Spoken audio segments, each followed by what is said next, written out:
Do pools help or hurt resale values? So that one, I love this question. I get it asked all the time.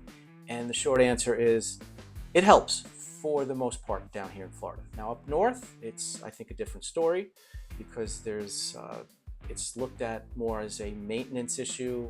There's less time to enjoy the pool and so forth. But down here in South Florida, a pool is a lifestyle upgrade. It's functional and it's a place to cool off, entertain, and enjoy all year round. So, you know, you don't close it, you don't drain it, you don't winterize it. It's active all year round. For many families, especially folks relocating, a pool really isn't a luxury item anymore. It's really close to a need.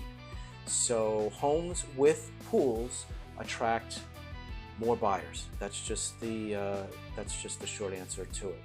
And they typically will drive up the price of the home. They will, facilitate a faster sale. The only caveat to that is if the pool is in really bad shape or is totally outdated. Other than that, pool is a total asset to a home and will only increase a home's resale value.